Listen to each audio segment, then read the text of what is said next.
উপরের সিঁড়ি থেকে এই হোটেলে ছিলাম। এখন আমরা পাহাঙ্গা নিয়ে এই পাশ দিয়ে নিচে নামতে হবে। এখানে যদি কারো কাছে হেল্প চাই বলে যে হচ্ছে আস্তে আস্তে নামো, বাট কেউ হেল্প করে না।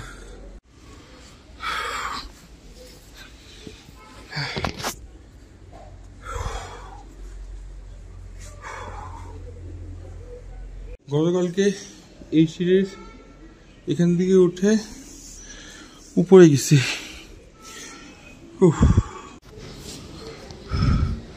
ওইখানে ছিলাম তখন, ওইখান থেকে এইখানে আসতে পুরো 15 মিনিট লেগে গেছে অলরেডি অলমোস্ট।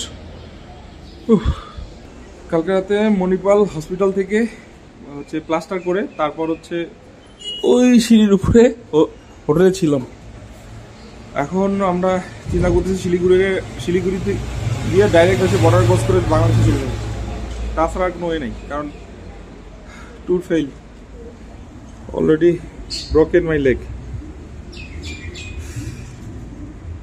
আমরা এখন মানে পাহাড় থেকে নিচে নামলাম, একদম সমতল। মানে কত যে মানে ফ্রেশ লাগতেছে, মানে এতক্ষণ মানে মানে পাহাড়ের ডাইনে বায়ে সবারই মাথা মানে মোশন সিকনেস, মানে অবস্থা খারাপ। মানে সবাই যে কি পরিমাণ খুশি, অনেক ভালো অনেক ভালো, সবাই খুব খুশি। মানে সমতলে আসতে 4 দিন পরে আমরা মাটিতে ফিরে এলাম। সমতলে আওয়াজ ছিলাম। মানে পাহাড়ে এমন অবস্থা, আসলে আমরা তো অভ্যস্ত না, আমরা তো হেলিকপ্টার উপরে দেখি, তো পাহাড় থেকে হেলিকপ্টার নিচে দেখা যায় যে নিচ দিয়ে যাচ্ছে হেলিকপ্টার, মানে এমন অবস্থা। আর 0 পয়েন্ট তো ডেডলি। 0 পয়েন্টে যাওয়ার আগে সবাইকে চিন্তা করে যাইতে হবে। মানে বাংলাদেশ থেকে যারা যাবে, ছোট বাচ্চা তো নেওয়াই যাবে না, কারণ এত বেশি পেইনফুল যে নিঃশ্বাস নিতেও কষ্ট হয়। আর ছোট বাচ্চারা অবশ্যই বলতে পারবে না। তো যাওয়ার আগে প্রিকশন, যদি কেউ যাইতেই চায় তাহলে ন্যাপথুলি কালেকশন করতে হবে, যেটা হচ্ছে কি একটু পরপর নিতে হবে। হ্যাঁ, গ্লোভস নিতে হবে, আর ট্রাউজার, জিন্সের প্যান্ট মাস্ট। ভিতরে সানরে অনেক বেশি, ইভেন আইসের মধ্যে যে আইসগুলো থাকে এগুলা ঠান্ডা বাতাস, মানে চোখের অবস্থাও খারাপ হয়ে যায়। আর অবভিয়াসলি কফি চা খাওয়ার অবস্থা থাকতে হবে, নাহলে খবর আছে। আর কি আর হচ্ছে খাওয়া দাওয়া নিয়ে কি বলবো। খাওয়া দাওয়া আসলে বাংলাদেশি আর ইন্ডিয়ান খাওয়া দাওয়ার মধ্যে কোনো তফাৎ নাই। এখানে অ্যাজ ইউজুয়াল সব খাওয়া দাওয়া করা যায়। মানে আমরা যা খাই অ্যাজ ইউজুয়াল ইন্ডিয়ানরা সবই একই খাবার খায়। তো খাওয়া নিয়ে কোনো টেনশনের কিছু নাই।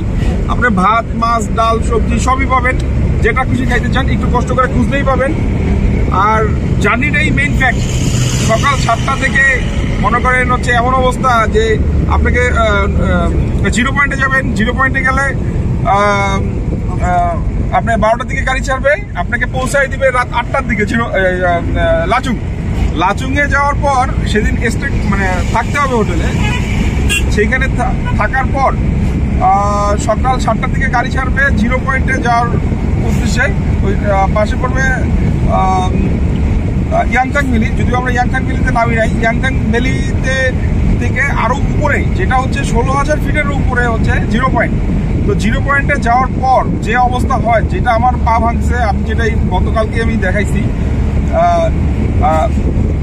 মানে 0 পয়েন্ট থেকে ব্যাক করতে মানে সকাল 7টা থেকে গাড়ি ছাড়বে 0 পয়েন্টে যাওয়ার জন্য। সেই 7টা থেকে আমাদের গ্যাংটকে ফিরতে মিনিমাম তাও রাত 8টা-9টা বাজে যায়।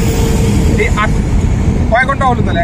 8-10 ঘন্টা জার্নি, মানে আগের দিনের 6-7 ঘন্টার জার্নির হিস্টোরি। মানে শরীর এত বেশি মানে মানে স্ট্রং করে দেয় যে পরবর্তীতে গ্যাংটক থেকে যখন শিলিগুড়িতে নামলাম কিছুই মনে হইল না এখন। কিন্তু যখন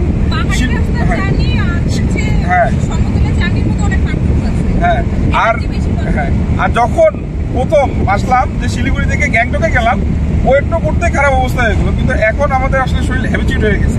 আসলে প্রথমে মনে করতাম যে এখানকার যে লোকাল ড্রাইভার বা লোকাল যারা আছে তাদের এই মোশন সিকনেসটা আগেই মানে এরা অভ্যস্ত হয়ে গেছে, যার কারণে তাদের এই ধরনের কোনো প্রবলেম হয় না।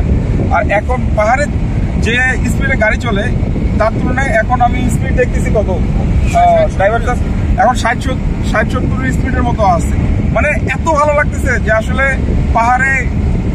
তবে তবে হ্যাঁ পাহাড় নেচার জিনিসগুলোকে সম্মান দিতে হবে, সম্মান না দিলে হবে না। যেমন ড্রাইভাররা গাড়ি চালাচ্ছে একদম স্মুথলি, কখন মানে ওভারটেক করতে হবে, কখন স্পিডে চালাতে হবে অবশ্যই মেনটেন করে। ঠিক আছে, গ্যাংটকের সিরিজ এখান থেকে শেষ।